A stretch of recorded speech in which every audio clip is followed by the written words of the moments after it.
ವಿದ್ಯಾರ್ಥಿಗಳೇ, ಇಂದು ಆಗಸ್ಟ್ 1 ಇಂದಿನ 6 ಮತ್ತು 7ನೇ ತರಗತಿಯ ಸಚೇತನ ಕಾರ್ಯಕ್ರಮದ ಚಟುವಟಿಕೆ ಕತೆ ಓದೋಣ.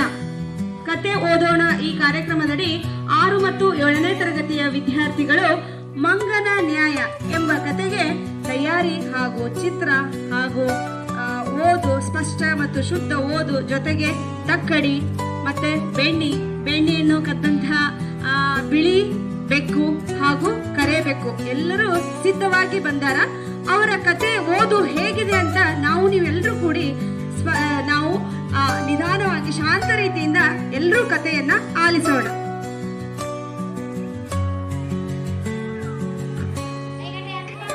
ನನ್ನ ಹೆಸರು ಪ್ರಿಯಾ ಅಟ್ಪರ್. ನಾನು ಹೇಳುತ್ತಿರುವ ಕಥೆಯ ಹೆಸರು ಮಂಗನ ನ್ಯಾಯ.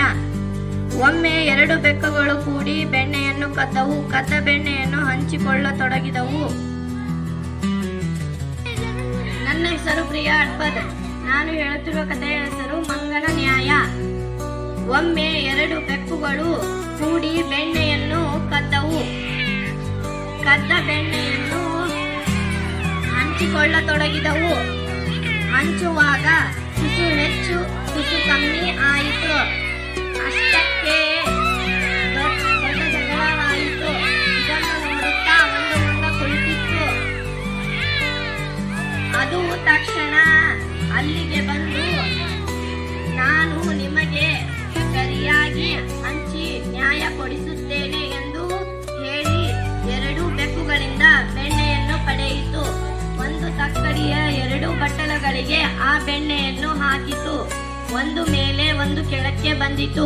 ಕೆಳಗೆ ಬಂದ ಬಟ್ಟಲಿನ ಬೆಣ್ಣೆ ಹೆಚ್ಚಾಗಿದೆ ಎಂದು ಅದರಲ್ಲಿ ಒಂದಿಷ್ಟನ್ನು ತಿಂದಿತು.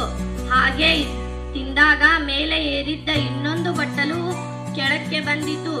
ಈಗ ಇದು ಹೆಚ್ಚಾಗಿದೆ ಎಂದು ಅದರಲ್ಲಿಯೂ ಮತ್ತೆ ತಿಂದಿತು.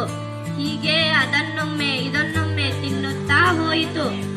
ಬೆಣ್ಣೆ ಖಾಲಿಯಾಗುತ್ತಾ ಬಂತು. ನ್ಯಾಯ ಸಿಗುವುದೆಂದು ಕುಳಿತ ಬೆಕ್ಕುಗಳು ಕಣ್ಣು ಬಿಡುತ್ತಿದ್ದವು. ಸಂಪೂರ್ಣ ಬೆಣ್ಣೆ ಖಾಲಿಯಾಯಿತು. ಬೆಣ್ಣೆಯನ್ನು ಕಳೆದುಕೊಂಡ ಬೆಕ್ಕುಗಳು ತಮ್ಮಲ್ಲಿ ಜಗಳವಾಡಿ ಎಷ್ಟು ಬೆಣ್ಣೆಯೇ ಸಿಗದೆ ನಿರಾಸೆಯಾದವು. ಮಂಗ ಖುಷಿಯಿಂದ ತನ್ನ ಕೈಗಳನ್ನು ಅದರ ಸುವಾಸನೆಯನ್ನು ಗ್ರಹಿಸುತ್ತಾ ಮರ ಏರಿತು.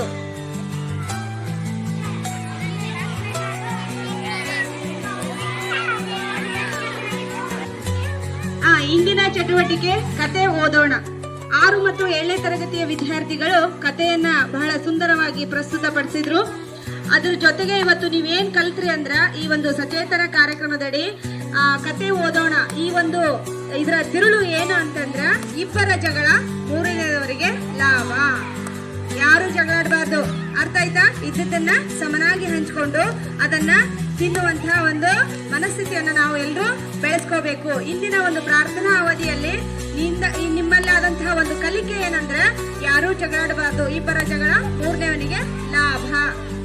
ಅರ್ಥ ಆಯ್ತಾ ಎಲ್ರಿಗೂ?